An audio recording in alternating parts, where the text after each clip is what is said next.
I love that movie.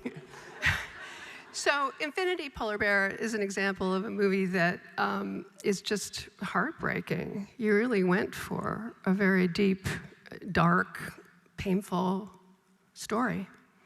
I think it's funny. And this is an example of one of the movies that you produced as well, right? Yeah. So was it hard?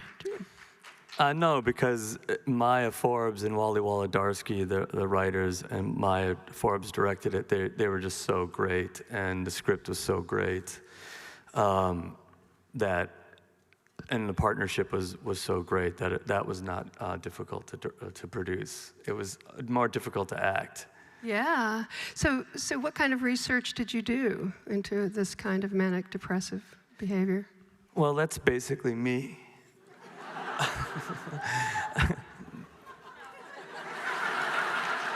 There's more manic people here than you'd imagine.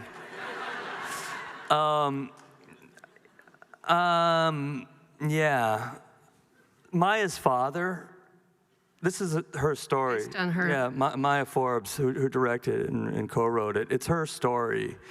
And so she told me a lot of the stories about Cam. She also gave me a bunch of video of him, some of it in full-blown manic episodes. And I had so many pictures, I had so many recordings that really became the basis of Cam. You know, I've been very lucky to have some parts that I've played that were real people, and that I've gotten to know them, and I've gotten to understand them, and I've been honored to bring them to life on film. And Cam was one of them, but he had passed away 15 years before we did it. But sometimes I have dreams that I use in my work, and that's weird, but I had a dream that Cam came to me in this dream. He's like, in that scene tomorrow, I think you should do some karate moves. And I woke up and I was like, oh, okay. I'm like, that's not a bad idea. And so the next day I was in the middle of the scene, I did some karate moves, and Maya's mom was on set, and she said to Maya, oh my God, that's exactly what Cam would do. Wow. Yeah. Wow.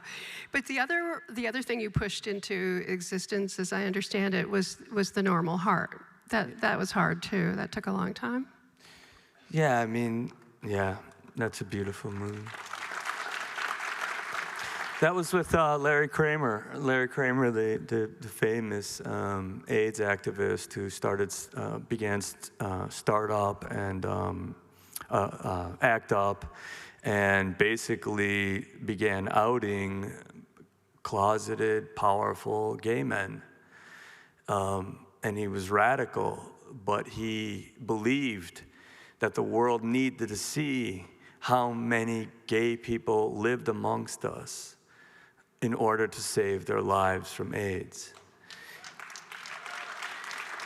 And I had the honor of spending quite a bit of time with him.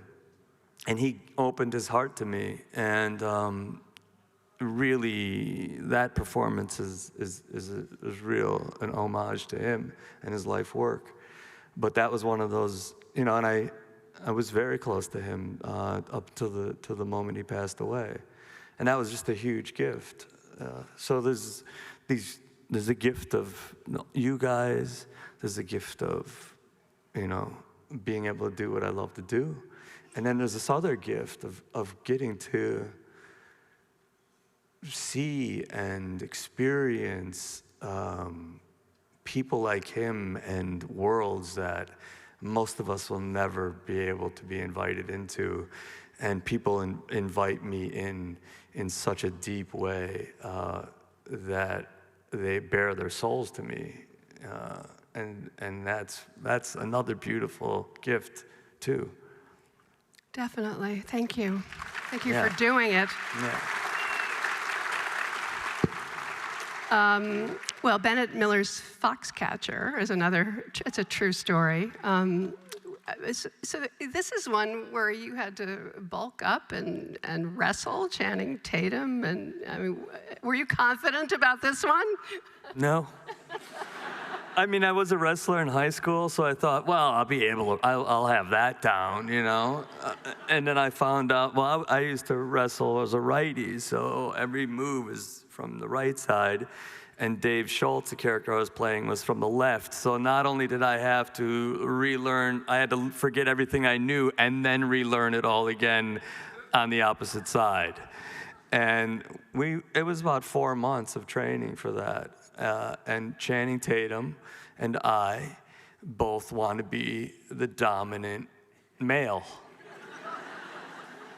which spelled a lot of trouble for me, seeing how he was like 30 pounds bigger than me and stronger than me and about 15 years younger than me. So I just kept getting hurt. You also got the world's worst haircut. I did. I had a terrible haircut. So we're gonna jump right into the clips for Foxcatcher and The Great Spotlight. Oh, cool.